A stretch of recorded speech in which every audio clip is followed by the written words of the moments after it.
bahwa berhasil menangkap pelaku yang mengaku mu'alaf. Kemudian dengan itu dia memanfaatkan kemu'alafannya untuk menipu beberapa korban hingga total kerugian lebih dari 74 juta rupiah saat prosesi syahadat.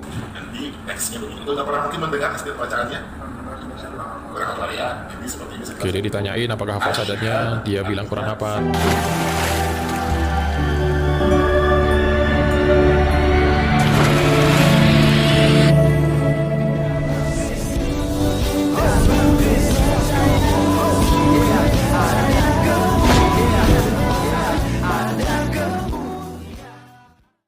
Salam teman-teman sekalian, berjumpa kembali dengan saya Arif Gule di channel TV Laskar Kristus ini. Pada kesempatan kali ini teman-teman sekalian, mari kita mendengarkan kabar sukacita dan juga kabar gembira ya. Dan sekaligus kabar kasihan kepada mereka yang tertipu terhadap modus-modus para mu'alaf ya. Jadi kelihatannya teman-teman sekalian, umat Islam dan channel-channel Islam sudah mulai cerdas ya, mulai teliti terhadap mereka yang mu'alaf dan menurut saya itu sangat bagus sekali supaya para mu'alaf itu jangan berkeliaran untuk nipunya ya. Kalau kekristenan sendiri sih tidak dirugikan ya, hanya saja Kristen rugi ketika mereka berdusta ya, menceritakan tentang Kristen, mereka menghina kekristenan, mereka membahas Alkitab secara salah, menafsirkannya secara salah. Ya mungkin itu saja yang merupakan kerugian daripada orang-orang Kristen. Tetapi selebihnya itu saudara-saudari kita Muslim yang beragama Islam di Indonesia, itulah yang akan tertipu ya. Nah teman-teman sekalian, seperti apa ceritanya? Mereka yang tertipu, ada seorang ibu-ibu, sempat kita juga bahas kemarin ya, dia mengungkapkan kata maafnya di media sosial. Dan ini juga laki-laki ya, selain ibu-ibu ada laki-laki juga yang memang modusnya itu ya mu'alaf ya, dan berhasil menipu banyak orang ya, berpuluh-puluh juta teman-teman sekalian ya. Oleh karenanya saya mengajak kita langsung untuk melihat videonya berikut ini. Tidak akan mengulangi tindakan penipuan lagi kepada siapapun dengan modus mu'alaf ataupun modus-modus. Saya tidak akan mengulangi tindakan penipuan lagi kepada siapapun dengan modus mu'alaf ataupun modus-modus yang lain. Bahwa berhasil menangkap pelaku yang mengaku mu'alaf. Kemudian dengan itu dia memanfaatkan kemu'alafannya untuk menipu beberapa korban hingga total kerugian lebih dari 74 juta rupiah saat prosesi syahadat. Di teksnya begitu, nggak pernah mungkin mendengar hasil bacaannya. Berapa ya? Jadi seperti ini. Oke, dia ditanyain apakah hafal syahadatnya, dia bilang kurang hafal kayak gitu. Asyhad ya, asyhad ya. Ini Ustaz pun memberi pengajaran sebelum syahadatnya. Tidak ada Tuhan selain Allah. Oke. Wa asyhadu, dan saya bersaksi, wa asyhadu anna Muhammadan Rasulullah, bahwa Muhammad adalah utusan Allah. Jadi dua ucapan itu yang harus kita jadi saya bantu bahasa Arabnya, kemudian itu kita bantu secara terjemahannya supaya bisa dipahami ya. Baik. Yang nikah ya.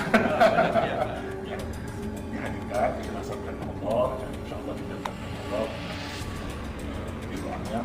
Amin. Amin. Amin.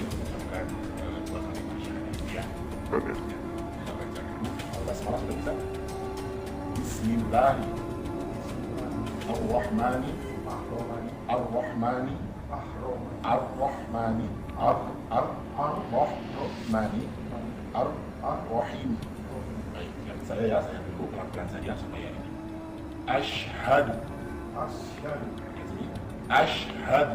Asyhadu an la ilaha illallah wa asyhadu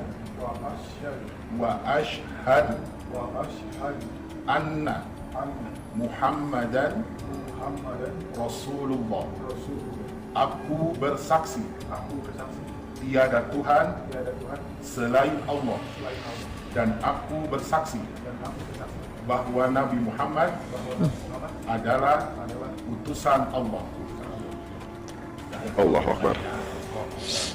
Kasihan.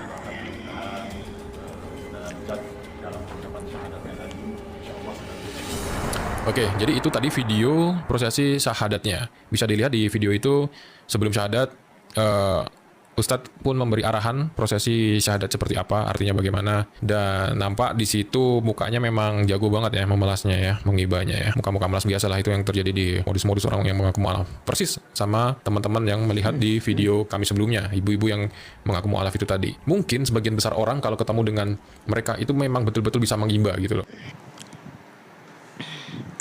Oke, teman-teman sekalian, itulah cuplikan videonya yang kita sudah dengarkan ya. Nanti bisa dilihat dari channel Vertijon ya. Kalau nggak salah itu channel yang dirintis oleh almarhum penghujat Tuhan sebenarnya, yaitu Ko Stephen Indrawibowo, yang tentu saja kita sudah membongkar kebohongannya, yang mengaku sebagai pastor, mengaku sebagai ya orang penting ya di agama Katolik, tetapi pada kenyataannya tidaklah demikian teman-teman sekalian. Nah, kalau kita lihat apa yang disampaikan oleh ibu-ibu yang pertama tadi, itu jelas teman-teman sekalian bahwa dia sudah melakukan penipuan. Dia adalah muslim sejak lahir, KTP-nya muslim gitu ya. Dia tidak pernah menjadi seorang Kristen. Dia tidak pernah percaya kepada Tuhan Yesus Kristus. Ya, dia adalah Islam sesungguhnya. Tetapi mungkin karena masalah ekonomi gitu ya, pendapatan, usahanya lagi bangkrut mungkin, sehingga menggunakan dalil ya kemualafannya, menggunakan ayat-ayat Alkitab ya, seakan-akan membenarkan apa yang disampaikannya, sehingga dia menemukan hidayah masuk ke agama Islam. Ya, jadi teman-teman sekalian, ya kalau kami orang Kristen selama ini terus membongkar tentang mu'alaf, terus membongkar tentang kedok mereka yang mengaku pendeta besar, yang mengaku sebagai orang yang terpenting di Kristen. Contohnya seperti Ustadz Agustan, Ustadz Ahmad Kainama, mereka mengaku-ngaku pendeta, tetapi mereka bukanlah pendeta di kekristenan gitu ya. Tidak segampang itu seorang pendeta Kristen akan meninggalkan kekristenan. Tidak segampang itu seorang Kristen sejati akan meninggalkan Kristen. Maka jika ada yang mu'alaf, janganlah ya gembar-gembir di luar sana. Anda percaya yang cerdas-cerdas saja, orang-orang pintar saja mu'alaf ya, menemukan hidayah dan memeluk agama Islam. Anda lagi sebarkan para artis berbondong-bondong masuk ke agama Islam. Ya, Anda menggunakan sebuah narasi semacam itu untuk membenarkan agama Anda, tetapi pada kenyataannya semua salah. Seperti yang kita lihat teman-teman sekalian ya, bahwa ini tertangkap basah gitu ya. Ya, bagi nenek-nenek tadi ya, udah tua sebenarnya ya. Kemudian ada juga tadi masih muda ya, pemuda yang ditangkap ya karena menipu, ada 74 juta teman-teman sekalian. Dia menipu orang-orang muslim ya, karena dia mengaku sebagai mu'alaf ya, dan dijunjung tinggi biasanya para mu'alaf. Seperti Ustadz Agustan, Ahmad Kainama, itu mereka dielu-elukan teman-teman sekalian. Nah ini ya, seringkali teman-teman muslim marah, termasuk kepada saya di channel TV Laskar Kristus. Mereka menuduh saya sangat membenci Islam. No ya. Terus terang, saya tidak membenci Islam, sama sekali tidak. Tetapi oknumnya, oknum ustadznya yang terus membahas kekristenan, memfitnah kekristenan, menjelekkan kekristenan, ya saya punya hak jawab. Saya punya kebebasan dong ya untuk membela diri. Saya kan dituduh tuh, saya punya kebebasan untuk membela diri ya. Nah jadi teman-teman sekalian ya, luar biasa terima kasih buat channel Vertijon juga ya, yang sudah membongkar para mu'alaf ini ya. Artinya meringankan beban kami. Kami sangat bersyukur dengan itu. Artinya kita tidak lagi tertipu dan kami tidak terus juga dihina-hina oleh mereka, karena mereka sudah tertangkap basah seperti ini. Teman-teman sekalian, mari kita mengakhirinya dengan firman Tuhan. Ya, kita akan baca firman Tuhan dalam Imamat 19 ayatnya yang ke-11. Firman Tuhan katakan begini: janganlah kamu mencuri, janganlah kamu berbohong, dan janganlah kamu berdusta seorang kepada sesamanya. Dilarang keras dalam kekristenan untuk berdusta, untuk berbohong, untuk mencuri, mengambil yang bukan haknya. Seperti uang yang 74 juta, tentu saja itu bukan haknya. sebagainya. Ya, itu dilarang keras dalam kekristenan, tidak diperbolehkan, ya. Kemudian teman-teman sekalian, dalam Yakobus 3 ayat 14 dikatakan, jika kamu menaruh perasaan iri hati dan kamu mementingkan diri sendiri, janganlah kamu memegahkan diri dan janganlah berdusta melawan kebenaran. Ya, kita diulang-ulang untuk ditegur teman-teman sekalian. Kita ditegur berulang-ulang supaya kita jangan berdusta. Kenapa kita dilarang untuk berdusta teman-teman sekalian? Mari kita melihat, ya. Dalam Yohanes pasal 8 teman-teman ayat 44, apa yang dikatakan oleh firman Tuhan di sana?